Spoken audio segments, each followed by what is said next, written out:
تو ہمیں چاہیے کہ ہم اللہ کے وعدوں پر بھروسہ کریں. ہم تو مرد ہیں، عورتوں کو بھروسہ تھا اللہ کے وعدوں پر. چنانچہ میں واقعہ سنا کے بات مکمل کرتا ہوں، سنیے گا ذرا.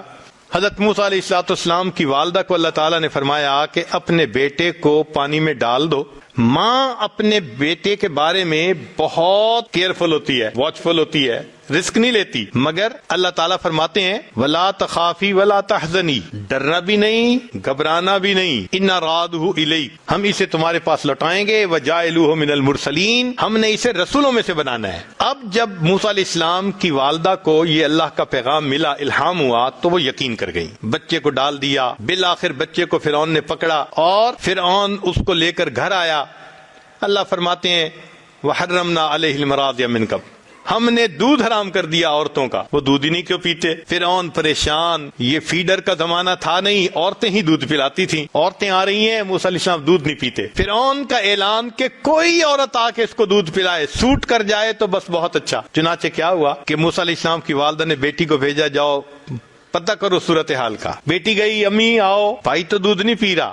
موسیٰ علیہ السلام کی والدہ چلی گئی، دودھ پلایا، بچے نے دودھ پی لیا. فرعون نے کہا بس اب اس عورت کو واپس نہیں جانے دینا، یہ محل میں رہے. 2-3 دن تو موسیٰ علیہ السلام کی والدہ محل میں رہیں. پھر فرمانے لگی بھائی اپنا گھونسلہ اپنا، کچا ہو یا پکا، میں تو اپنے گھر جاتی ہوں. فرعون کہنے لگا سنو، بچے کو بھی اپنے ساتھ لے جاؤ، وہیں دودھ پلا دینا، میں تمہاری تنخواہ تمہارے گھر پہنچا دیا کروں گا. اللہ قرآن مجید میں فرماتے ہیں فَرَدَدْنَاهُ إِلَىٰ أُمِّهِ، ہم نے موسیٰ علیہ السلام کو لوٹا دیا ان کی والدہ کے پاس. کئی تقر عینها، اس کی آنکھیں ٹھنڈی ہوں، وَلِتَعْلَمْ، اور وہ جان لے ان وعد اللہ حق، کہ اللہ کے وعدے سچے ہیں. اللہ کاش کہ اللہ تعالیٰ عورتوں جیسا یقین ہمیں عطا فرما دیتے. تو بھئی اس یقین کو سیکھنے کی ضرورت ہے. اب لب لباب سن لیجئے کہ یہ یقین دعوت کے راستے سے بھی بنتا ہے. حضرت مولانا الیاس رحمۃ اللہ علیہ کو اللہ رب العزت نے آج کے دور میں جیسے دعوت کا کام کھولا، پوری دنیا میں آواز لگ رہی ہے اور واقعی یقین بن رہا ہے. یہ یقین کاملین علماء کی صحبت میں بھی بیٹھ کے بنتا ہے. کیسے؟ حضرت مولانا قاسم نانوتوی رحمۃ اللہ علیہ کا یقین دیکھیں کہ انہوں نے اصول ہشتگانہ بنائے. اصول ہشتگانہ کیا تھے؟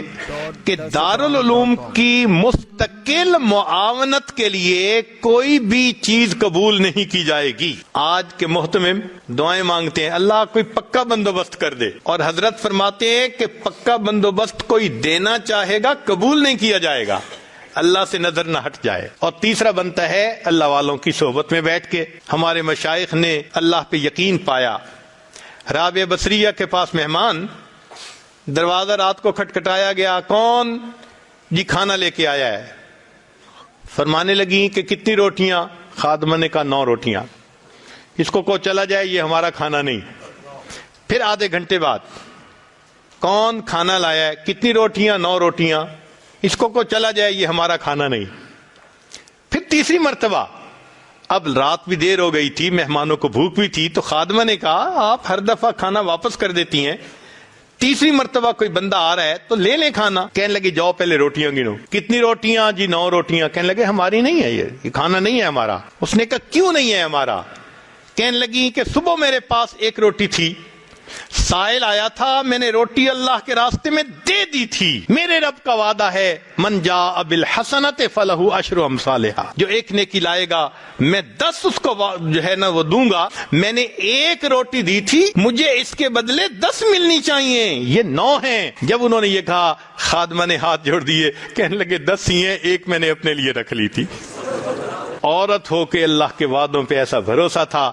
اللہ تعالی ہمیں بھی اپنے وعدوں پہ بھروسہ عطا فرمائے تاکہ بقیہ زندگی ہم یقین کامل کے ساتھ زندگی گزاریں. بتوں سے تجھ کو امیدیں خدا سے نہ امیدی، بتوں سے تجھ کو امیدیں خدا سے نہ امیدی، مجھے بتا تو صحیح اور کافری کیا ہے. اللہ رب العزت ہمیں یقین کامل عطا فرمائے. وآخر دعوانا ان الحمدللہ رب